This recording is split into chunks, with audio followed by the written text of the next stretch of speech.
বন্ধুরা আমার সাথে দেখতে পাচ্ছেন দুইজন সাপোর্টার দেখতে পাচ্ছেন, এরা হচ্ছে দুইজন আর্জেন্টিনার সাপোর্টার। তো আমি আজকে তার কাছে জানতে চাইবো আজকে যেহেতু ব্রাজিল আর কলম্বিয়ার খেলা, আজকের খেলায় কে জিততে পারে এবং সেই সাথে আরও কিছু তথ্য জানতে চাইবো যে তারা কেন আর্জেন্টিনা সাপোর্ট করে। আর্জেন্টিনা তো 4টা গোল খেলে একবার জার্মানির সাথে, তো এগুলো বিষয়ে জানতে চাইবো। তো প্রথমে আমি চলে যাবো বড় ভাই হাসান ভাইয়ের কাছে।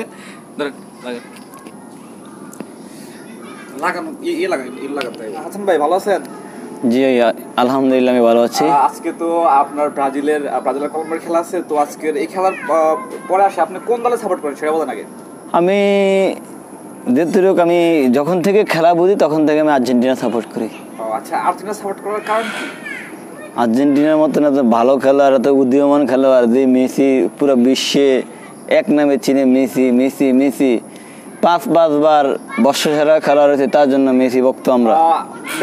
মেসি কিন্তু ভালো খেলে, এটা সবাই জানে, কিন্তু ক্লাবে ভালো খেলে, কিন্তু দলের জন্য জলে একটা কথা মনে রাখবেন আপনারা, আমি একা কোনো কিছু করতে পারবো না। আমার সাইডম্যান যদি আমাকে সাপোর্ট না করে, ও একার কত করবে। আমি ব্যক্তিগতভাবে মেসিকে পছন্দ করি, তাই আমি আর্জেন্টিনা সাপোর্ট করি। অন্য লোক কি করলো না করলো, কি খেললো না খেললো, আমি যদি ওনাদেরকে সাপোর্ট করি না। আমি মেসি বক্তব্য দিয়ে আমি আর্জেন্টিনা সাপোর্ট করি। তখন আর্জেন্টিনা সাপোর্ট করে দেবো। যারা যখন ম্যারাডোনা ছিল, যারা আর্জেন্টিনা সাপোর্ট করতে, ম্যারাডোনা চলে গেছে, তারা কি আর্জেন্টিনা এখন সাপোর্ট করেন? অবশ্যই করে। সেম আমরা এখন নতুন প্রজন্ম, সেম আমরা এখন ম্যারাডোনা পাইনি, আমরা মেসিরে পেয়েছি। মেসি যতদিন থাকবে তারপরে আমরা আর্জেন্টিনা সাপোর্ট করে যাব। তার মানে আপনি মেসিকে ভালোবাসেন বিধায় আর্জেন্টিনা সাপোর্ট করেন, মেসি না থাকলে আপনি আর্জেন্টিনা সাপোর্ট করব। গুড। আজকে তো কলম্বিয়ার ব্রাজিলের খেলা, তো আজকের এই খেলা কি হতে পারে? হাই রে, আজকে কলম্বিয়ার ব্রাজিলের খেলাটা তো আজকে তো নেইমারের অভিনয় সেরাই দেব। নেইমারের পায়ে খালি হালকা একটু ছোঁয়া লাগবে, নেইমার বলের মধ্যে পোল্টি দিতে মানে বিপক্ষতারে লাল কার্ড খাওয়ার জন্য নেইমার যেরকম অভিনয় করা দরকার, মনে করবো আমি মরে গেছি, এমন ব্যথা হয়ে যাবে, কিন্তু আসলে সম্পূর্ণ মিথ্যা। নেইমার হলো একজন অভিনয় খেলোয়াড়, অভিনয়। আপনি কি জানেন নেইমার জীবন এটা পারবে না, অকল্পনীয়। এটা পৃথিবী ধ্বংস হয়ে যায় গত বছর, অকল্পনীয়। আজকে দেখেন আপনি, আজকে দেখবেন কলম্বিয়ার লগে আজকে ব্রাজিল 100-তে 100% হারবে। ড্র সাবজেক্ট তো পরের কথা, হারবে। গোল কয়টা খেতে পারে? গোল 2-0-তে কলম্বিয়া জিতবে আজকে। আচ্ছা, তার মানে আপনি বলতেছেন যে ব্রাজিল আজকে হারবে কনফার্ম। নেইমার আপনাকে কি ব্যক্তিগত কেমন লাগে নেইমারের খেলা? নেইমার তো একদম ফালতু খেলোয়াড়, তার ভিতরে কোনো অভিনেতা নাট্যকার, সে তো অভিনয় করতে পারে, সে অভিনয় ছাড়া সে ফুটবলে ছাড়া হতে পারবে না। ও মাই গড, না এটা আসলে এটা মানতে পারছেন, সে ভালো খেলে, সে অভিনয় ছাড়া ভালো করে। আপনি দেখেন মেসি আর নেইমারে মাঠে নামান। আচ্ছা, আপনারা জার্মানিকে ভয় পান না?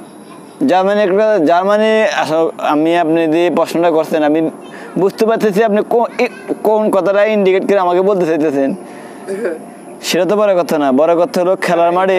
আমরা যখন জার্মানির সাথে 2010 সালে বিশ্বকাপ ফাইনাল খেলি, তখন হাফ টাইমের আগ পর্যন্ত গোল শূন্য ড্র। হাফ টাইমের পরে আমরা যথেষ্ট পরিমাণে চান্স পাইছি, আমরা গোল কাজে লাগাইতে পারি। তখনই জার্মানির একজন খেলোয়াড় চেঞ্জ হয়ে 21 নম্বর খেলোয়াড় নামছে, কি জানি না ওনার, উনি কাউন্টার অ্যাটাক, আমরা অ্যাটাকে আসছি, উনি কাউন্টার অ্যাটাকে গোল দেবে। আমাদের ভাগ্য খারাপ, তাই বলে কি যে আপনি অতি দুটি টানেন। আপনারা তো 7টা গোল খাইছিলেন, আপনারা ব্রাজিলে তো 7টা গোল খেয়েছিলেন। আপনি তো কত জার্মানি কত টেনশন, আর্জেন্টিনা আমরা 4টা গোল খেয়েছি। আপনারা একসময় ব্রাজিল 7টা গোল খেয়েছেন বিশ্বকাপে, 2010 সালে বিশ্বকাপে আপনারা 4টা গোল খেয়েছেন, 7টা গোল খেয়েছেন। আচ্ছা, ব্রাজিলের সাপোর্টাররা কি 7 আপ খায় এখনো? আরে 7টা খাইছে, মানে 7টা গোল খেয়েছেন, ফেরত নিয়ে আনেছে ইচ্ছা করে। 7টা গোল খেয়েছেন। আমরা তো ভাগ্য ভালো যে আপনারা পুরো খেলা শেষ করেন না, তাহলে আমরা জার্সি খুলে মারাতে উঠতে হইতো। আচ্ছা, আপনি কি 7 আপ খান? ঠিক আছে, কেন না আপনি 7 আপে কথা উঠবেন কেন? না, জার্মানি একমাত্র, আমি যেমন করি, জার্মানি একমাত্র দল যে দল আর্জেন্টিনাকে একবার সেমিফাইনাল থেকে আউট করে দিল, সেটা ছিল 4-0 গোলে। তারপরে বিশ্বকাপে হারাইলো। তো গতবার জার্মানি কিছু করতে পারে নাই, আবার গতবারে বিশ্বকাপে তো মনে হয় 7টা দিল ব্রাজিলকে। তো এই যে 7 আপ যে বিষয়টা এটা যে ইতিহাস, এটা তো আপনাদের ইতিহাস ভুলে যান। আপনারা শুধু করেন আর্জেন্টিনা কোন জায়গায় চুরি করে সেটা দেখান লাগে, আর্জেন্টিনা কোন জায়গায় গোল খায় এটা। আর আপনাদের 7টা গোল খায় খতম করে বলেছেন আপনাকে, এখন আপনাকে ওইটা কথা মনে নেই। আর্জেন্টিনা জার্মানির লাগে 2014 সালে 7টা গোল খাইছে, এটা হলে আপনি আফসোস করতে করতে মরে যান। কিন্তু ব্রাজিল যে 7টা গোল খাইছে সেটা কথা বলেন না কেন আপনি? না বুঝতে পারছি ব্রাজিল তো জার্মানি চলে আরেকক্ষণে দল 2010 সালে যে আর্জেন্টিনার গোলে কি একটা মার দিয়ে একটা মার ছাড়া করে দিল। সাপোর্টার এখন আপনার পাশের ম্যান না, আর্জেন্টিনা অন্য সাপোর্ট করেন আপনি, ব্যক্তি হিসেবে কথা, খেলোয়াড় হিসেবে কথা বলেন। কোন দলে ভদ্র খেলোয়াড় দেখেন আপনি, খেলা ভদ্রতা কথা বলেন আপনি। সামনে যে বিশ্বকাপ আছে আপনি তাই কি আর্জেন্টিনা বিশ্বকাপ নিতে পারবে? অবশ্যই আমরা তো অবশ্যই আশাবাদী আর্জেন্টিনা বিশ্বকাপ নেবে। কারণ এবার কথা বলেন, আপনি আমার কথা শুনেন। যখন ফুটবল ক্রিকেটের দাদা হইলো আপনার হলো সচিন টেন্ডুলকার যখন পর্যন্ত বিশ্বকাপ নিতে পারেনি, ও খেলা শুরু থেকে একবারও বিশ্বকাপ নিতে, যখন আসলো ও বিশ্বকাপ নিয়েই অবসরে গেছে। সেম আমাদের মেসির সবকিছু পাওয়া শেষ, এখন একটাই অতৃপ্তি, তার হলো বিশ্বকাপ।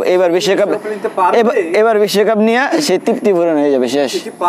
অবশ্যই কনফার্ম, ওভার কনফার্ম। তার মানে একদম আপনারা কনফার্ম যে সামনে বিশ্বকাপটা আমরা আমাদের আপনার ঘরে যাচ্ছে। 2022 এর বিশ্বকাপ আর্জেন্টিনার 2022 এর বিশ্বকাপ কাতারে হবে। কাতারে হওয়া মানে কি আমাদের ফেভারে, কোপা আমেরিকা, কোপা যে দলগুলা তাদের ফেভারে থাকবে, তাদের ফেভারে মানে আমরাই ফেভার, আর্জেন্টিনার ফেভার। বাজের একটা দল এলো না, বাজের কোনো দলের ভিত্তি পড়ে না। আচ্ছা এখন পাশের ম্যান মেসি এমনি কিনা নেইমার এমনি পোল্টি ওটা হন দেয় পরে কি করলে ওরে ভাই কি অভিনয়, এগুলো কত হইলো। আপনি খেলা ভালো পারেন, ঠিক আছে।